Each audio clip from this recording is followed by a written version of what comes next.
Hello everyone, welcome back to the channel. Today we're doing a cook with me for Wellness Day Wednesday. I hope you enjoyed the video. Make sure you like, share, and subscribe at the end.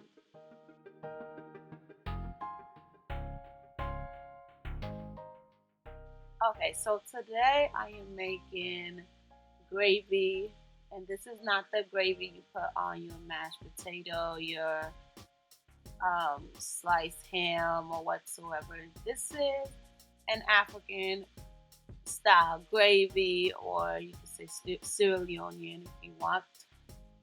Some people also call this pepper sauce or stew sauce if you want to call that. But mainly in my family, we tend to just call it gravy. And this can be placed on your chicken, your rice, anything really. And it's really quick to make as well.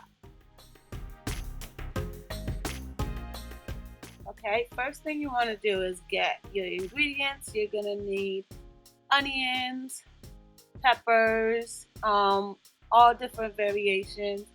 So, and different onions that you have, the different peppers, bell pepper. If you want it to be a little bit spicy, you can use jalapenos, you can use Scotch bonnet, all those different peppers if you want.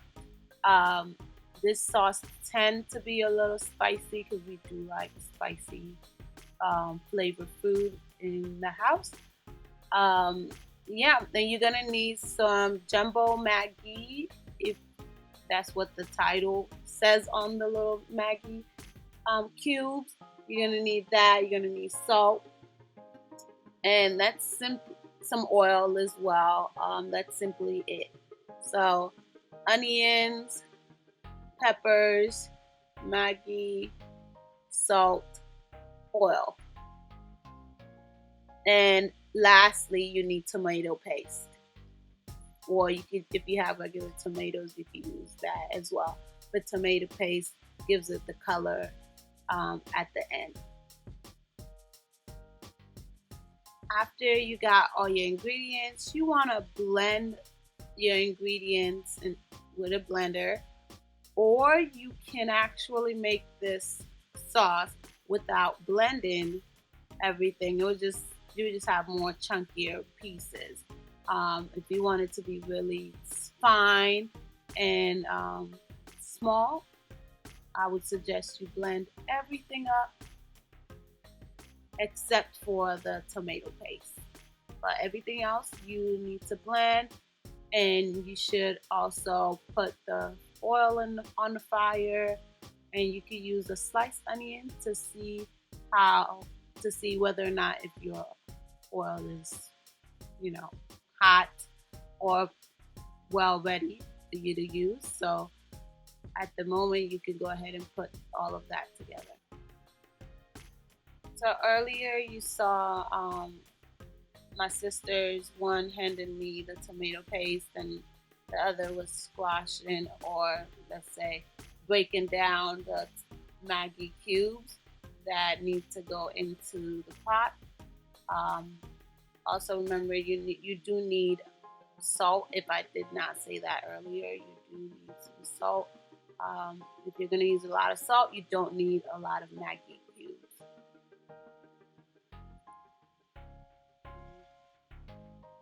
Alright, so when you are done blending the peppers, the onions, you can also blend the Maggi cubes in there. You need to put all of that into the pot with the salt. After you've ensured that the onion slice that you put in the pot is brown, you can put all of that into the pot and just stir. You just continuously just stir the pot because you do not want this stew to burn up.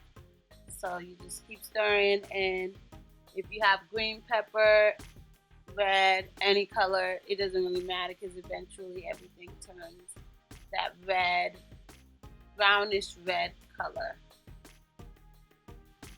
Okay, so you just see me here continuously stirring and stirring. The big pot you see is for some jollof rice that my mother is cooking, because this video was recorded during 4th of July, so it is a little later. But anyway, so this is the end result. This sauce can be really spicy if you like spicy food, or it does not have to be spicy.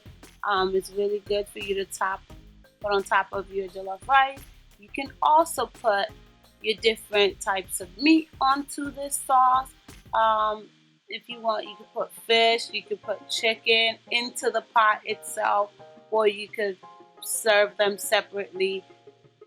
But because I do not eat meat, the ones that I made today had no meat into it. But there's different ways for you to make this sauce. I truly enjoy eating this sauce with the jollof rice. So I hope you enjoyed this video and you learned how to make gravy or stew, if you want to call it that. And you can also call it pepper sauce. So it's really good. It tastes amazing. As I'm talking about it right now, I want some. But yeah, so let me know if you end up making some and how it turns out. If you do need an in-depth video, let me know as well below so that I can take you guys through the step-by-step process. Make sure you like, share, and subscribe if you're new to the family, and share this video with someone that really likes African food and wants to try African food and can cook it at home. And I'll see you guys on the next Wellness Wednesday. Have a good one. Bye.